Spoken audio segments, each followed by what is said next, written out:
Hello, welcome back to the channel. My name is Jason.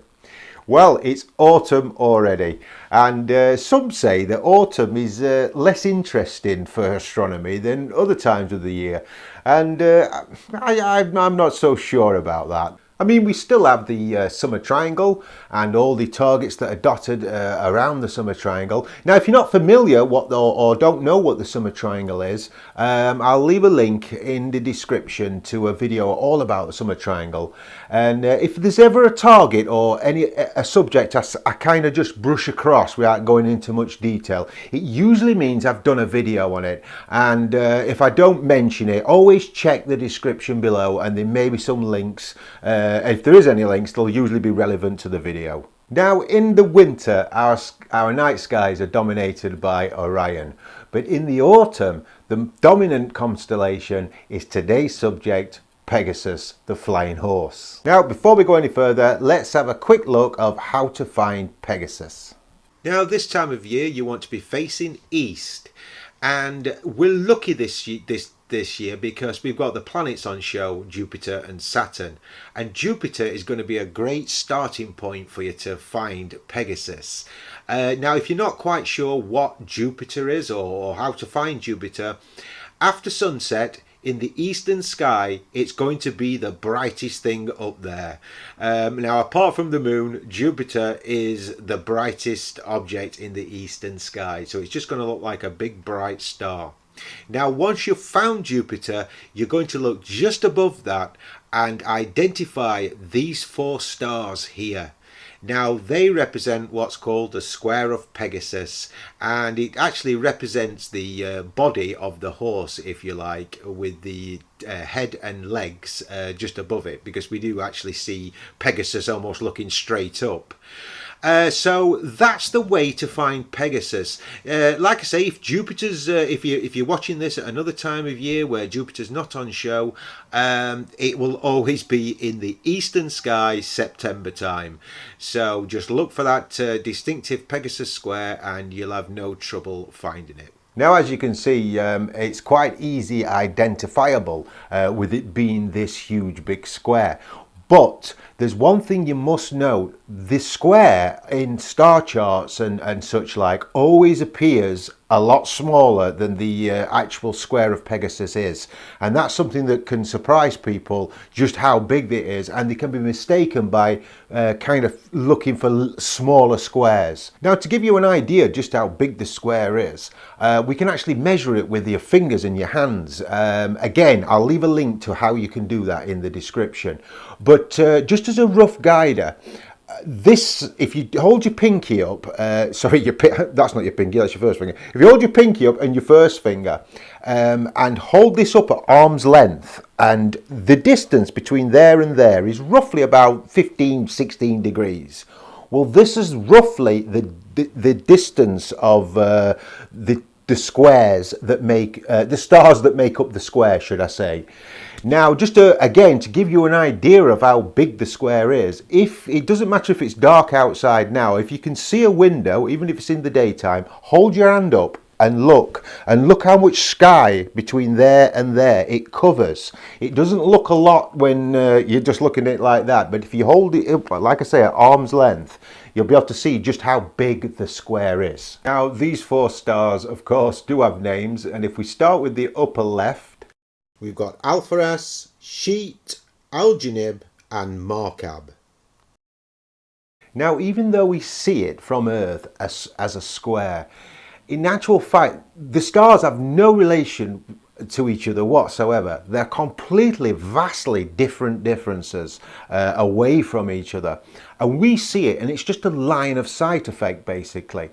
It's a bit like if you was to stand in a dark room and hold up a small torch or flashlight, if you're at that side of the pond, and we'll call them lights, a light in one hand and a light in the other. Okay, exactly the same. And I was to just bring one forward just a little bit, you wouldn't be able to tell that this light was further forward. It would only be until you'd actually twisted and saw it from a different angle you would see that there was different distances apart. I mean, if we was a different spot in the Milky Way, Pegasus would look completely different. It wouldn't make a star at all. Now this goes for nearly all constellations. There's not many constellations that all the stars are related. Ursa Major is a classic one. You know, if we were at a different position in the universe, Ursa Major wouldn't look like Ursa Major. It would look completely different, because when we see these patterns, the stars aren't at the side of each other. They're vastly, like literally thousands of light years sometimes, away from each other. Now there's a few interesting things about Pegasus, and one of them is, if you have a look at the top right hand star of the square. Now, if you look closely at that star with binoculars, it really shows this well. You'll notice that it's a slightly different colour to the other three, and it's a distinctive orange colour. And this is because, like Betelgeuse, it's an old dying star, and which also makes it a variable star. And this is quite an interesting study, to study variables, and the way you can do it, I think it's over a period of about 38 days.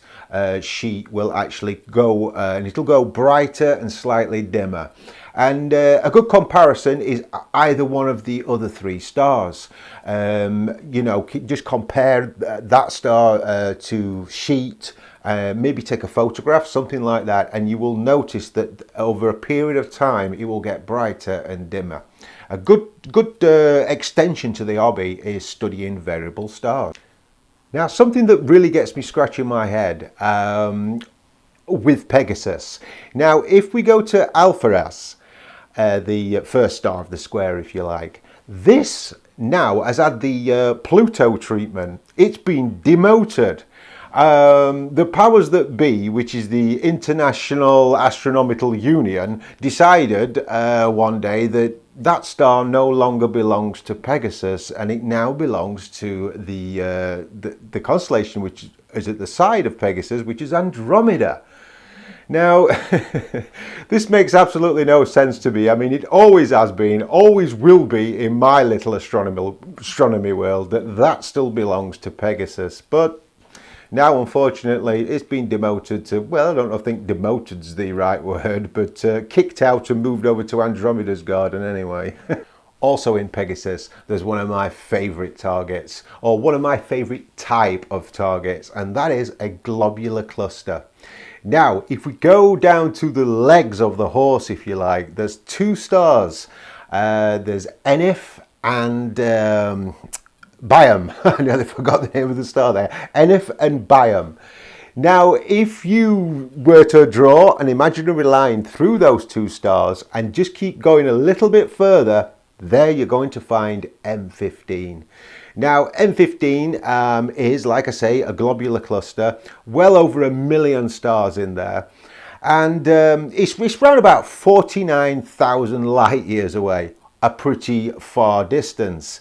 And this is something that always fascinates me when we look at these targets through a telescope, just a small telescope like this, is they're actually little time machines, really, because you're seeing that globular cluster as it was 49,000 years ago. And that goes for anything. You know, as soon as you find out how far away it is, you're actually looking back in time. I just love that. That still blows me away every time I get to an eyepiece of a telescope.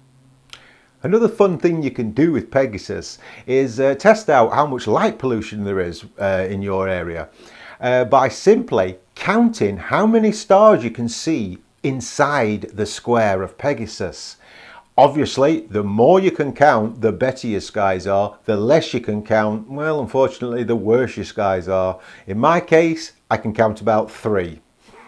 So, I hope you can beat my score. So, on the next clear night, I encourage you to go out and find and identify Pegasus. And you know, if you're just starting this hobby, This is the first step, and it's a massive step, is to learn your way around the night sky. When I first started learning, I set myself a target that every clear night I was going to learn 2 new constellations, or 3, you know, whatever. Don't like, you know, I'm going to try and learn all the constellations in one hit. It'll not work and you'll just get yourself confused. Get to identify, you know, easy constellations at first, because remember, constellations always point you on to another constellation. There's, you know, if you know where the plough is, then you can, you know where Cassiopeia is, say, by using the plough as a little pointer. Well, that's it for another video, folks. Thank you so much for watching if you've watched this far. Don't forget, like, share, subscribe, all the rest of it. Don't forget to hit that thumbs up button if you like the video. That's the one that really does help the channel out. Well, in the meantime, folks, go and find yourself a flying horse in the sky, and I will see you on the next one. Bye for now.